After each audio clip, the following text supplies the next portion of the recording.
বন্ধু অভিজিৎ সিংহ থেকে আরম্ভ করে সংবাদ থেকে শুরু করে অভয়ানন্দ থেকে শুরু করে বিশেষভাবে নেপাল ভূমি গোবিন্দা অলোক কুমার মাঝি সুবোধ অধিকারী সোমনাথ শ্যাম তারাস খান সুচার্য এরা সবাই উপস্থিত আছে।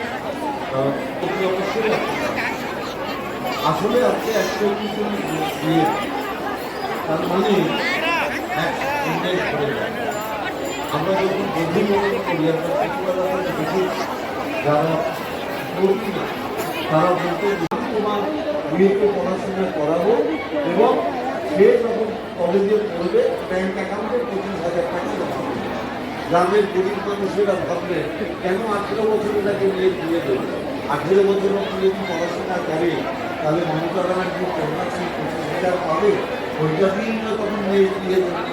অর্থাৎ দুদিক দিয়ে তিনি শিশু মৃত্যুর হারটা কমিয়ে দেন। তারপরে রূপশ্রী প্রকল্প যেটা আমার বন্ধু সরকার বলছে সেটা একটা আমরা স্মরণীয় করে রাখতে আসুন চলে যাই পরবর্তী বক্তব্যে পশ্চিমবঙ্গ সরকারের মাননীয় মন্ত্রী শ্রী চন্দ্রনাথ সিনহার সঙ্গে। প্রথমে ধন্যবাদ জানাই খগন দাসকে যার উদ্যোগে প্রতি বছরের মতন এই বছরও ভগবান পশ্চিমে মাননীয় মন্ত্রী মলয় সদন মহাশয় এবং তার সঙ্গে সঙ্গে দুই এমপি অসিত মাল মহাশয় এবং সুনীল মণ্ডল মহাশয় এবং আত্মভূমিদের সঙ্গে সুবোধ এবং সোমনাথ শ্যাম দুজনে এসেছিল এবং তার সঙ্গে সঙ্গে হাওড়া জেলার সুকান্ত, পশ্চিম মেদিনীপুরের সুশান্ত দুজনাই এসে উপস্থিত হয়েছে খগন দাসের মাধ্যমে। এছাড়াও আমাদের জেলার বিধায়ক অভিজিৎ সিংহ রানা খগন দাসের এই অনুষ্ঠানকে সাফল্য বর্ণিত করে। তার সঙ্গে সঙ্গে বর্ধমান পূর্বের ডিএম থেকে শুরু করে এসপি সাহেব, আইসি বর্ধমান থেকে শুরু করে বর্ধমান শহরে আমাদের চেয়ারম্যান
আজকের এই শুভ এবং সুন্দর অনুষ্ঠানে আমরা আমাদের মধ্যে পেয়েছি পশ্চিমবঙ্গ সরকারের মাননীয় শেষ মন্ত্রী শ্রী পার্থ ভৌমিক মহোদয়কে, যিনি একজন বাচিক শিল্পী, আবৃত্তিকা, যার কণ্ঠের অনুরণনে আমরা বাধার ঋদ্ধ সমৃদ্ধ হই।